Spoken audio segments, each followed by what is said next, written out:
시편 강의 13번째 나의 노래는. 할렐루야. 귀한 주일, 어두운 현실 속에 빛을 마셔서 새로운 일을 행하시는 하나님을 찬양합니다. 여름이 나무들을 푸르게 자라게 하고 매미들이 맴 힘차게 노래하듯이 오늘 이 시간 말씀을 통해서 우리 믿음의 생명으로 충만하고 나를 지으시고 사랑하시는 하나님 앞에 감사와 찬양의 노래를 부르는 시간 되시기를 주님의 이름으로 축복합니다. 요즘 인터넷이 발달하고 빠르게 정보가 움직이는 시대 속에서 유행은 빠르게 지나갑니다. 어제 새로운 지식도 단 며칠 만에 구식이 되어버립니다. 노래도 이와 같아서 새로운 신곡이 나와도 금방 사람들의 귓가에서 잊혀집니다. 그러나 아무리 시간이 흘러가도 사람들의 마음에 남아서 불려지는 노래, 기억되는 가사들이 있습니다. 제가 기억하는 노래 중에 하나는 나의 노래라는 곡입니다. 통기타를 메고 마이크 앞에 서서 가늘지만 힘찬 목소리로 그는 노래합니다.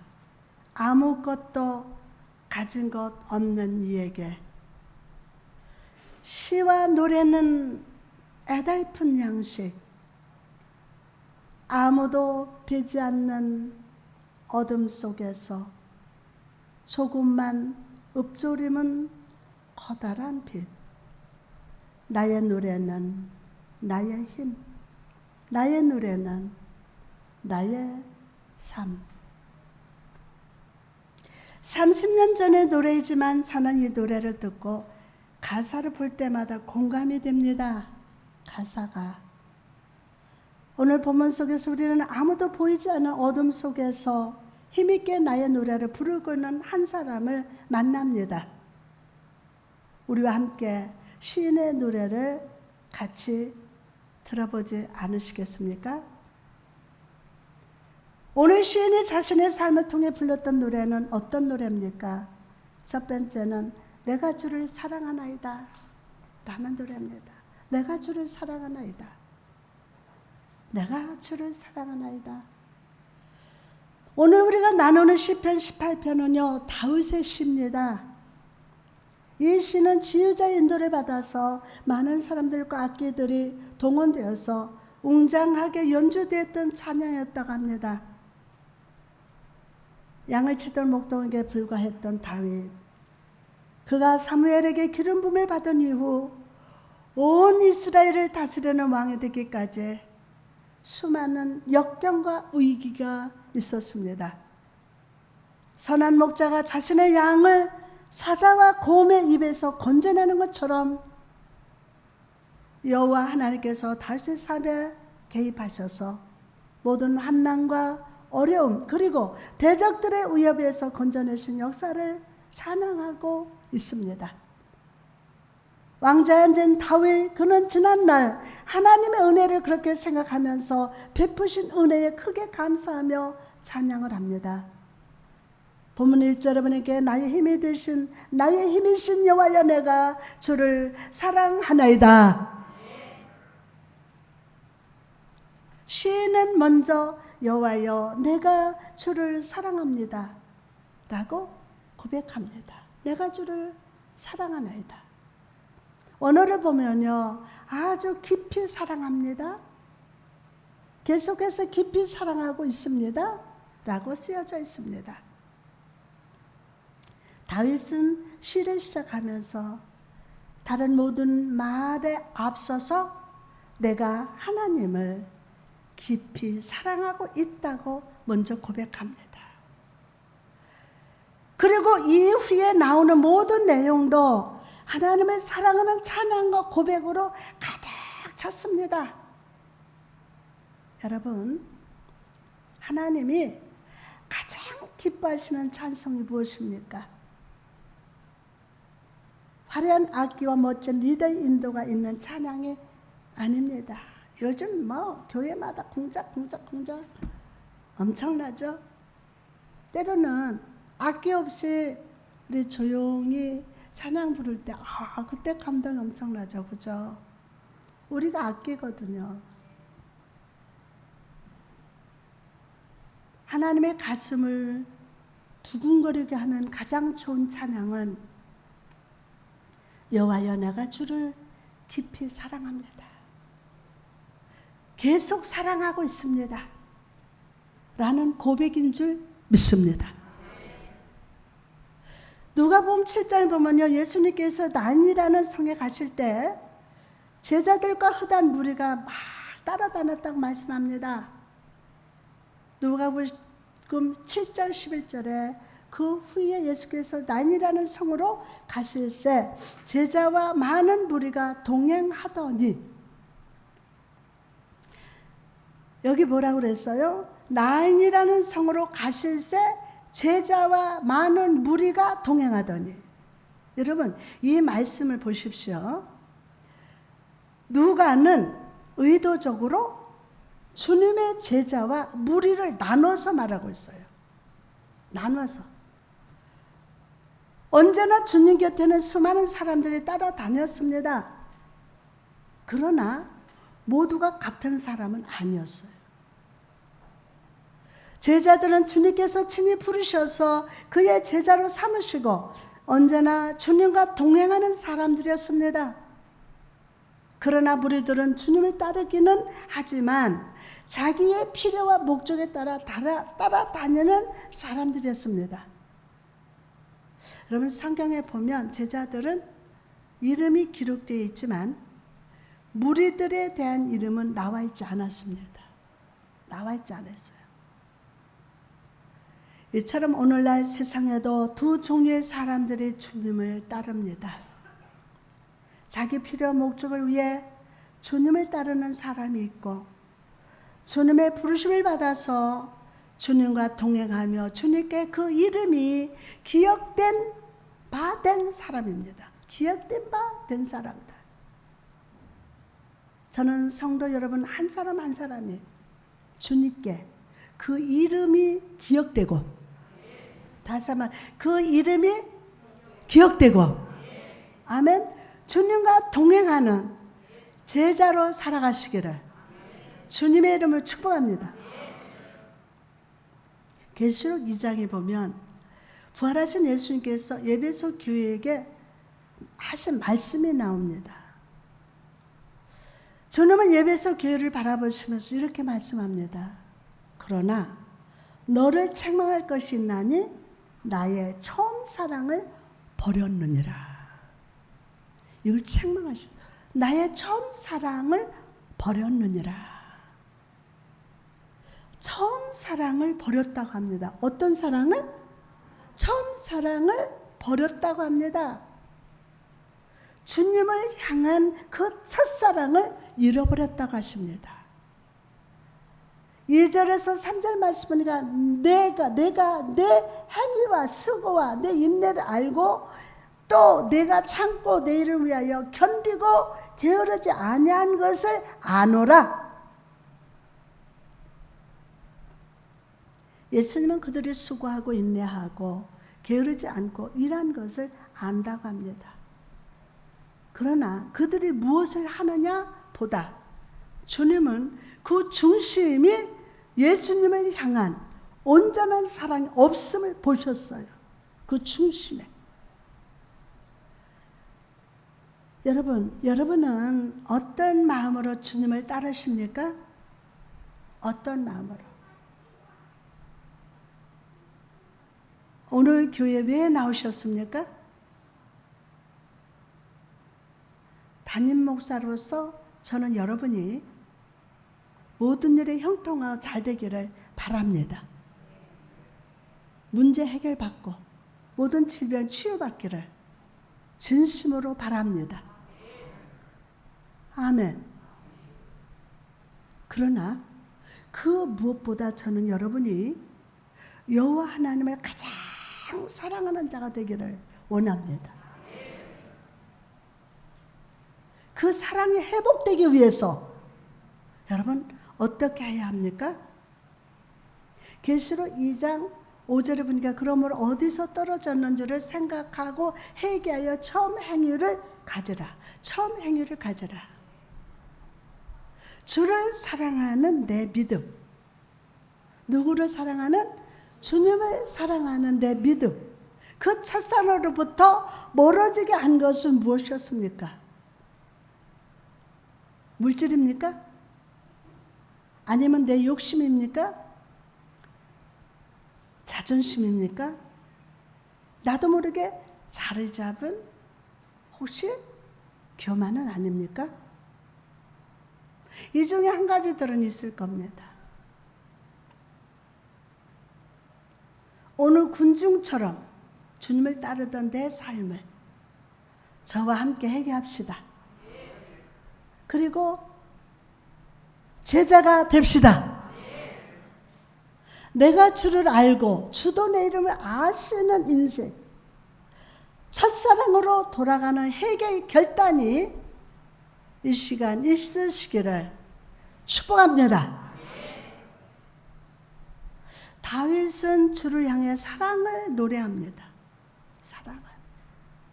그가 사랑하는 하나님은 나의 힘이 되시는 분이셨어요.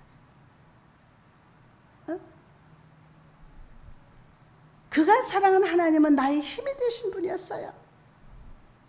성경에 보면 다윗은 수많은 전쟁에 참여했던 용사로서 전쟁에 능하고 용기가 기계가 있는 사람이었습니다. 대단했죠. 사무엘상 16장 18절에 대답하 이르되 내가 베들레헴 사람 이새의 아들을 본즉 수금을 탈 줄 알고 용기와 무용과 구변이 있는 아주 준수한 자라. 여호와께서 그와 함께 계시더이다 하더라. 그러나 다윗은요, 모든 승리가 하나님의 은혜를 통해서 온 것임을 잊지 않았어요. 잊지 않았어요. 하나님의 위기 순간마다 힘과 능력을 주셨기 때문에 승리의 인생을 살 수 있었다고 찬양했던 것입니다. 여러분, 우리의 삶에 함께 하시는 여호와는 어떤 분이십니까? 어떤 분이십니까? 여호와는 우리의 힘이 되십니다. 여호와는 우리의 힘이 되십니다. 3층에도 여호와는 우리의 힘이 되십니다. 아멘. 우리의 힘이 되세요. 그분은 하늘을 다스리시지만 그저 가만히 머물러 계신 분이 아닙니다. 우리 하나님은 우리 삶 속에 적극적으로 개입하시고 함께 하시며 위기와 어려움에서 건져주신 하나님이십니다. 그분은 우리를 축복하시되 30배, 60배, 100배로 은혜와 복을 베푸기를 기뻐하시는 우리 아버지가 되십니다. 아멘. 그러므로 여러분, 세상에 썩어질 것으로 여러분의 힘을 삼지 마십시오. 더 크게 아멘. 역사하시는 하나님, 개입하시는 하나님, 구원하시는 하나님, 복 주시는 하나님을 사랑합시다. 사랑하십시오. 깊이 사랑하십시오. 여러분의 삶의 힘이요, 인생의 근거요, 능력으로 붙드시기를 축복합니다. 다음으로 오늘 시인이 자신의 삶을 통해 불렀던 노래는 어떤 노래입니까?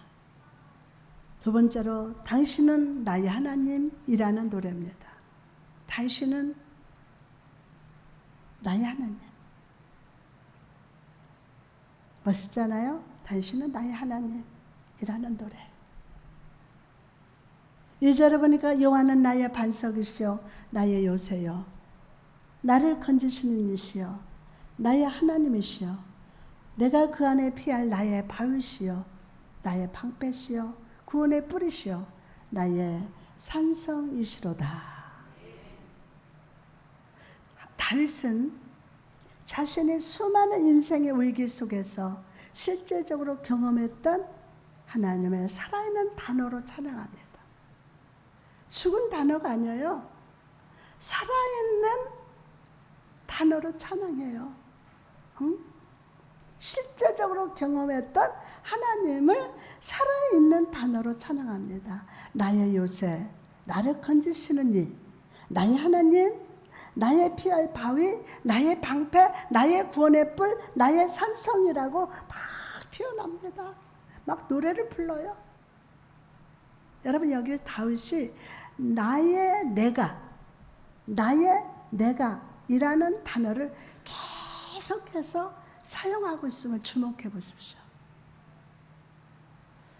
1절에서 2절까지 다윗은 나라는 단어를 9번이나 사용합니다. 이것은 다윗이 하나님과 얼마나 친밀한 교제를 누리고 있는지를 보여줍니다. 여러분, 하나님은 모든 만물의 통치자예요. 주인이십니다. 주인이십니다. 모든 사람들의 하나님이 되십니다. 그러나 성도된 우리는 하나님을 믿되 다른 사람들의 하나님이 아니요, 나의 하나님이시여. 주변의 하나님이 아니에요. 다른 사람의 하나님이 아니라 누구 하나님? 나의 하나님이시여, 나의 구원자로 믿어야 할 줄 믿습니다. 아멘. 상황 따라 흔들리는 하나님이 아니에요. 네? 죽이고 살리고 하나님께 있어요. 잘 살고 못 사는 거 하나님께 있어요. 내가 열심히 능력 있게 사업하는 거 하나님의 은혜예요. 아멘. 믿습니까? 나의 하나님. 나의 하나님. 다른 사람의 하나님이 아니에요. 주변의 상황의 하나님이 아니에요. 나의 하나님. 나의 구원자로 믿어야 돼요. 나의 하나님이 내 삶 속에 인격적으로 찾아오셔서 자상하게 돌봐주시고 구원해 주시고 나의 구체적인 삶의 현장에서 역사해 주시기를 간구해야 합니다. 남의 하나님이 아니라 나의 하나님, 남의 구원자가 아니라 나의 구원자로 고백될 때 여러분의 인생의 너비와 깊이, 길이와 높이와 깊이가 깊어져서 하나님의 모든 충만하신 것으로 충만할 때까지 자라나게 하실 수 있음을 믿으시면 아멘. 여러분, 사람이 신앙이 성장하고 믿음이 깊어질 때가 언제입니까? 언제요? 삶의 위기와 문제 속에서 머릿속에 머물렀던 말씀이 삶 속에 경험될 때가 아닙니까? 죽음의 위기 속에서 달리다금 이라고 선포하시며 생명의 생기로 살려주시는 예수 그리스도를 삶으로 체험하고 부족함과 결핍의 순간에 까마귀를 통해서 떡을 먹이셨던 하나님의 나의 삶에도 공급하심을 경험하게 될 줄 믿습니다. 아멘. 어느 날 중국의 철학가 공자가 길을 걷고 있었습니다. 그런데 길가에 좀 이상해 보이는 노인을 만났어요. 이 노인은요, 계속 실실실실 웃어요. 그냥 실없이 웃는 거예요. 때로는 막 춤을 추기도 하고 혼자 기뻐했습니다. 그런데 더 이상한 것은 지나가는 모든 사람들이 그 노인에게 공손히 인사를 하고 지나가는 것이었어요. 공자는 속으로 생각했습니다. 중국에서는 그래도 나를 모르는 사람은 거의 없고 또 나를 존경하는데 왜 나를 보고는 인사하지 않고 저렇게 정신 빠진 사람 같은 저 노인에게 인사를 할까? 그래서 공자는 그 노인에게 다가가서 물었습니다. 어르신, 어떻게 그렇게 즐겁게 사실 수 있습니까? 또한 어떻게 모든 사람들에게 존경을 받으시는지 배우고 싶습니다. 라고 물었습니다. 그러자 노인이 웃으면서 대답을 합니다. 첫째로, 하나님이 나를 세상에 보내실 때 뱀으로도 태어나게 하실 수 있고, 돼지나 개, 기타 짐승 혹은 곤충으로 태어나게 하실 수 있는데, 만물의 영장인 사람으로 내신 것을 생각할 때 그저 감사하고, 두 번째는 내가 90세인데 이렇게 건강하게 지내니 이 얼마나 감사한 일이 아닐까. 세 번째는 이렇게 나이가 많아서도 즐겁게 일할 수 있으니 너무 감사해서 일하다가 쉴 때는 즐거워서 막 춤을 추는 것일세 라고 대답을 했습니다.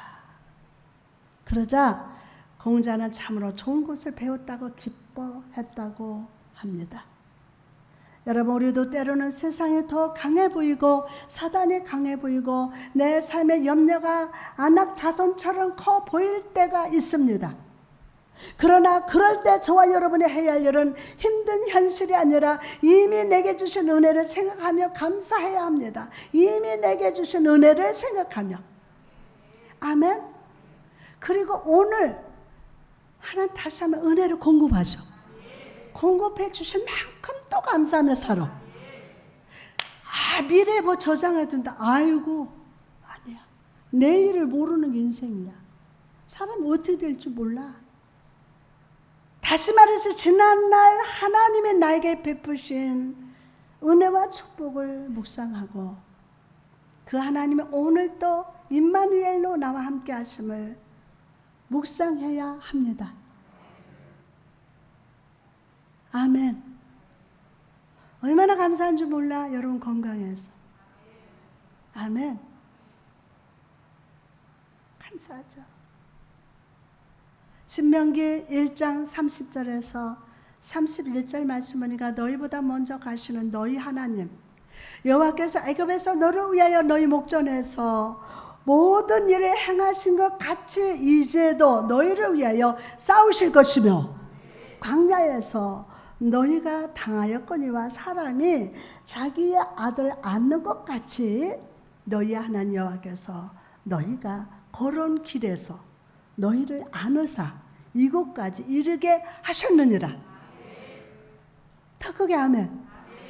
이곳까지 이르게 하셨느니라. 모세는 하나님의 항상 이스라엘의 발걸음보다 앞서가시는 분이라고 외치고 있습니다. 홍해 앞에서 백성들을 보호하시기 위해서 불기둥으로 애굽 군대를 막으시고 홍해를 가르시사 마른 땅으로 백성들을 건너가게 하셨습니다. 마라의 스물 앞에서 원망할 때 단물을 주시고 예림을 준비하시고 매일 일용할 만나와 메추라기를 공급해 주셨습니다. 이처럼 하나님은 항상 백성들보다 앞서 생각하시고 앞서 행동하시고 미리 준비하셨습니다.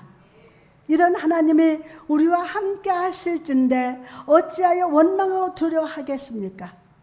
아멘. 하나님의 여러분의 고통 중에도 어둠 속에서도 앞으로 하나님의 더 큰 일을 행하시는 그 하나님을 바라볼지어다. 아멘. 하나님 손에서 어떤 일을 행하시든 우리는 감사합시다. 감사해요. 이런 하나님이 우리와 함께 하실 텐데 어찌 저와 여러분이 원망하고 두려워할 수 있겠습니까? 미리 준비하신 하나님은 오늘도 우리 앞서가셔서 대적과 싸워주시고 부모가 자식을 돌보듯이 우리들을 돌봐주시는 신실한 하나님이 되신다고 외치고 있습니다. 아멘으로 받을지어다. 아멘. 여러분, 이처럼 하나님은 오늘 여러분의 삶에도 앞서 가셔서 준비하고 행하십니다. 그분은 오늘도 우리를 내 사랑하는 아들, 내 사랑하는 딸로 불러주시고 우리에게 좋은 것을 주시기를 기뻐하십니다. 아멘. 마지막으로 시인이 자신의 삶을 통해 불렀던 노래는 어떤 노래입니까? 세 번째로 내가 주를 믿나이다 라는 노래입니다. 내가 주를 믿나이다. 아멘. 본문 3절에 내가 찬송을 받으실 여호와께 아뢰리니 내 원수에게서 구원을 얻으리로다. 아멘.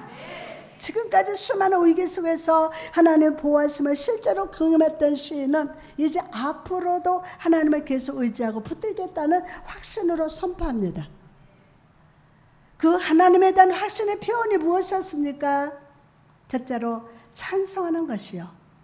두 번째로 아뢰는 것입니다.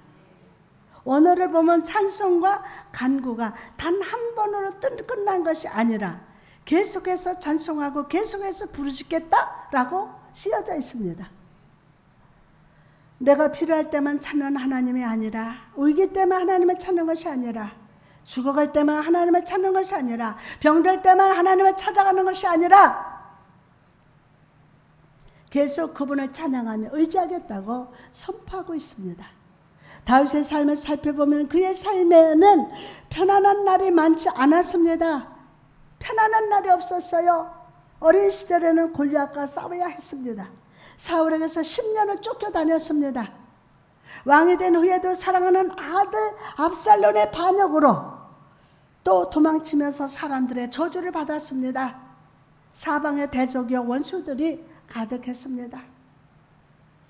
사울 왕이 다윗을 죽이려고 쫓아다닐 때 사울 왕을 죽일 수 있는 기회가 두 번이나 있었음에도 다윗은 그렇게 하지 않았어요. 왜 그렇습니까? 모든 인간의 생사 화복은 하나님의 손에 있음을 알았기 때문에, 하나님 손에 있는 것을. 그래서 그는 인생의 초점을 하나님께 고정하고, 다시 한번 인생의 초점을 하나님께 고정하고 하나님과 깊은 영적 관계를 유지하는 것을 최선을 다했습니다.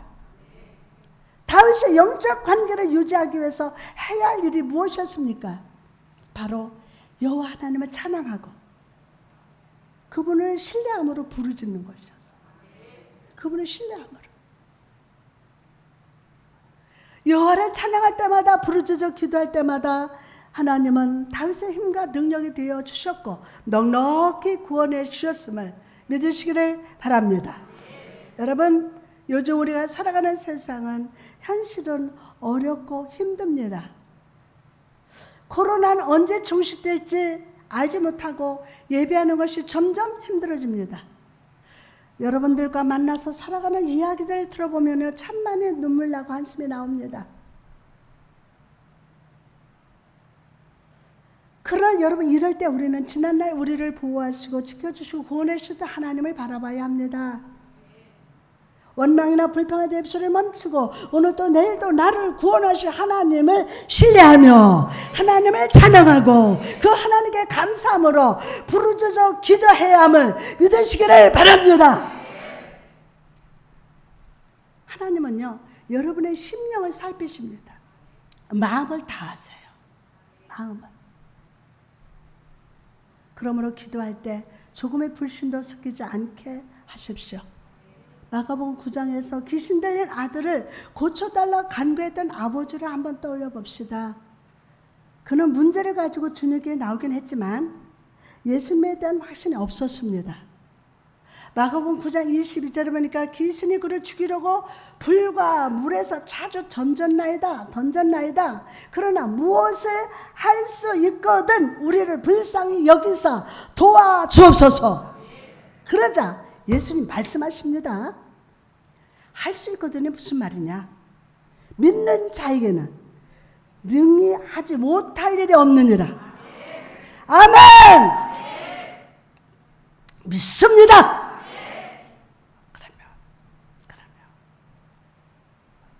예수님 말씀을 한번 주목해 보십시오. 기도 열심히 하는 것이 중요한 것이 아니라는 겁니다. 단 한마디 기도를 해도 먼저 확고한 믿음으로 부르짖으라. 여러분도 혹시 무엇을 하실 수 있거든 일하고 기도하고 있지 않습니까? 오늘 의심을 버립시다. 이 강단에서부터 의심을 버립시다. 아멘. 두려워 말고 오늘 믿기만 합시다. 그럴 때 창조주 하나님의 살리는 역사가 시작됩니다. 뭐가 된다? 시작된다. 살리는 역사가 시작됩니다. 아멘. 그러면 마가복음 5장 41절에서 42절 말씀 보니까 그 아이의 손을 잡고 이르시되 달리다가 하시니 번역하면 곧 내가 네게 말하노니 소녀야 일어나라 하십니다. 소녀가 곧 일어나서 걸으니 예수님은 죽은 아이의 손을 딱 잡으시고 달리다금 달리다 쿵 하셨어요. 아이야 일어나라 라고 하십니다. 마치 어머니가 아침에 사랑하는 아이를 깨우듯 주님은 이 아이의 손을 잡고 죽음에서 깨웠습니다. 오늘 성경을 보면 주님은 손을 잡고 일어나라 하시면서 아이의 손을 잡아 끄셨습니다.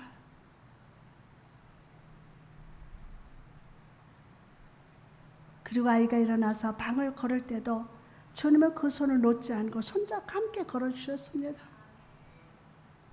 믿음을 발휘할 수 없는 이 아이를 위해서 믿음이 살아났고 또 걸을 수 있을 때까지 그 믿음을 굳건히 붙들어 주셨어요. 성도 여러분, 오늘 또 믿음으로 주께 부르짖을 때 시험에서 고난에서 염려의 자련에서 일어나게 됩니다. 달리다금 일어나라 그렇게 될 겁니다. 주께서 여러분의 손을 붙드시고 동행하시되 믿음이 굳건해질 때까지 함께 동행해 주실 것임을 믿으시면 아멘 합시다. 할렐루야. 달리다금 일어나라. 일어났는데 아주 띠뚱띠뚱 걷지 못해. 근데 주님은 그 손을 딱 잡고 믿음이 자랄 때까지, 믿음의 다리가 튼튼할 때까지 붙잡아 같이 걸어가 주십니다. 믿음 없다고 실망하지 마세요. 오늘 하나님의 역사가 일어납니다. 할렐루야.